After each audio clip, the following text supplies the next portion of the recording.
طريقة الحواوشي الجميل بتاع الجزارين او بتاع المطاعم، وهنعرف كمان سر طعمه اللي بيكون جميل ده هنعمله في البيت احسن من المطاعم والمحلات وكمان الجزارين بطريقة سهلة جدا هتعتمدوها على طول وهتعملوها، وعيالكم كمان هيتبهروا من النتيجة ومش هيصدقوا اللي انتوا عاملينه كمان في البيت. طريقته سهلة جدا جدا ومميزة، بس نتابعوا الفيديو للاخر وما تنسونيش في اللايك. ولو اول مرة تشوفوني انا اسمي اميرة. نكمل الفيديو للاخر علشان تعرفوا كل تفاصيل وكل حركات الحواوشي الحلو بتاعنا النهارده ده. اول حاجة بنحضر الدقيق، بنحضر حاجتنا وبنرتب خطواتنا. ننزل بكمية الدقيق اللي انتوا عايزينها، وبعد كده معانا معلقتين كبار من السمسم، يا متحمص يا مش متحمص عادي، ومعايا كمان معلقة كبيرة من الملح ومعلقة كبيرة من السكر، ونقلب كل المواد الجافة دي مع بعض كويس لغاية الحاجات دي ما تتقلب وتختفي. وبعد كده معانا مكعب كده او قطعة من الخميرة البيرة، انا بجيب المكعب الكبير واقطعه واحطه في الفريزر، بسحب منه زي انا ما عايزة علشان ساعات مش بيبقى موجود وانا ببقى عايزة اعمل وصفة فقلت اعمل كده يعني. تمام، ننزل بقى بالمية بالتدريج كده ونقلب بالراحة علشان الدقيق يختفي كله.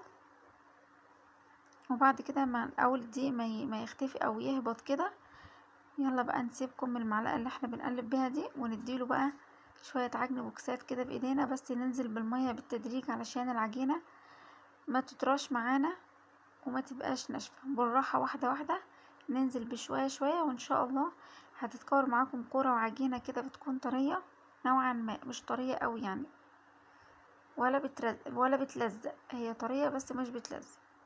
تمام، وبعد ما الدقيق يختفي ونعجنها شوية كده، معايا طبعا ربع كوباية من اي مادة دهنية، زيت على سمنة او زيت بس او اي حاجة عندكم مادة دهنية ممكن تضيفوها، مش عايزين تضيفوا اي مادة دهنية بتكون زي الفل. تمام، نعجن بقى كويس جدا جدا. اول ما ننزل بالسمنة بتاعتي اللي الدايبة، العجينة هتتقطع مننا كده، ما تقلقوش خالص، استمروا في العجن وادوها شوية بوكسات حلوين كده وان شاء الله هتكون زي الفل. عجينة طعمها حلو قوي، كاملة كده مكملة، عجينة حلوة وان شاء الله هتجربوها وتقولولي ايه رأيكم فيها. وبعد كده نتأكد ازاي ان العجينة بتاعتنا حلوة اوي كده، ان الطبق بتاعنا يكون نضيف وايدينا كمان تكون نضيفة. ما اقدرش اقولكوا خدت مية قد ايه مني علشان الدقيق بتاعي غير الدقيق بتاعك، انتوا تحطوا شوية بشوية وبعد كده لغاية ما تكون العجينة طرية معانا. نسيبها بقى نبلها بشوية زيت من فوق ومن تحت ونمسحها بمسحة زيت بسيطة زي ما قلتلكم، ونحط اي كيس كده او استرتش راب عليها ونغطيها بفوطة ونسيبها تخمر. تاني حاجة معانا بنحضرها، عايزين نعصج اللحمة بتاعتنا. معانا كده صينية على النار وننزل فيها بمعلقتين زيت كبار ومعلقة زبدة او مكعب من الزبدة، مفيش زبدة مفيش اي مشكلة، بزيت وبتكون زي الفل. هو المفروض ان المحلات والمطاعم بيعملوا الحواوشي ده ايه سر التسكيرة بتاعته والجمال اللي بيكون فيه ده، هو البصل الكتير. يعني لو معانا نص كيلو من اللحمة زي ما انا عاملة كده، المفروض نص كيلو من البصل او اكتر كمان. ننزل بقى بالبصل بتاعنا بكمية البصل اللي انا عاملاها لغاية ما تدبل، وننزل كمان باربع قرون من الفلفل الحامي على البارد، وفي كمان معايا فلفل لونه احمر، اخضر واحمر، اللي عنده فلفل رومي ممكن نضيفه. نتبل بقى البصلة بتاعتنا كده، نحط لها شوية ملح وشوية فلفل اسود، مش اكتر من كده. ننزل باللحمة بتاعتنا زي ما انتوا شايفين ونقلب فيها، بس اول ما تاخد لون نقلب فيها. بعد كده ننزل بنص معلقة من الشطة البودرة، وكمان معانا بهارات لحمة، وكمان انا ضفت بصل بودرة وتوم بودرة، اللي حابب يستغنى عنه تمام عادي. في ناس بتبشر طماطمتين 3، انا مش بحب ابشر خالص، وجربوه بالطريقة دي وقولوا لي ايه رأيكم. معانا بقى اللي هيخلي ريحتها في حتة تانية خالص ولونها الجميل يظهر، معانا الورق بتاع البقدونس او الكزبرة الخضراء، تمام زي ما بتسموه عندكم. نقطعه بالسكينة كده، او اللي عايز يفرم البصل والحاجات دي ني في ني ويحشي العيش او العجين بيها بيكون زي الفل. بس بصراحة احنا على طول دارين على الطريقة دي، اللي احنا بنعصج اللحمة ونحطها كده بتكون يدوب، عايزين العيشة بس او العجين هو اللي يستوي. يا دوب عقبال ما خلصت تعصيج اللحمة واستوت سبتها على جنب. وبعد كده العجينة ما شاء الله كانت اختمرت بنفس النتيجة كده. وبعد كده نقرصوها او نعملوها كور بنفس الحجم اللي انا لسه موريهولكوا ده. وبعد ما ترتفع او تخمر كمان مرة، ربنا يديها الصحة يا رب، امي جات عشان تعملهولي تساعدني فيه. انا عجنته وخلصت كل حاجة، وهي جيت يا دوب فردتهولي وحطت لي فيه اللحمة زي ما انتوا شايفين كده. اللهم بارك. ما تستغربوش يا جماعة من ايديها، هي مش بتحب القلافزات ولا اي حاجة تلبسها في ايديها. هي قامت غسلت ايديها كويس جدا وقالت لي انا مش بحب اللي انتوا بتعملوه ده، انا بحب اعمل كل حاجة بايدي، برتاح بكده. فسبتها على راحتها. طبعا دي امي. انتوا بقى كل واحد وراحته في بيته بيعمل ايه.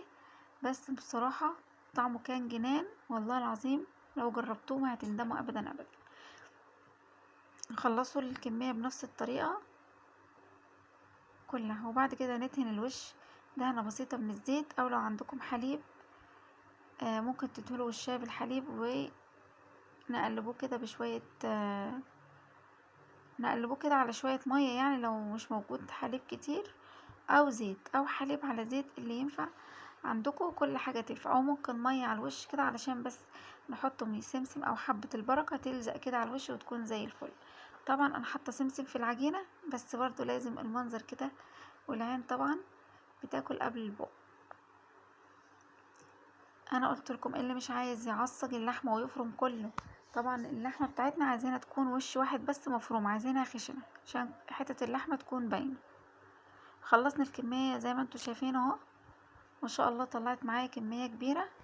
اول بقى ما تخلصوا كميه العجين بتاعتكم خلاص تبتدوا بقى تشغلوا الفرن.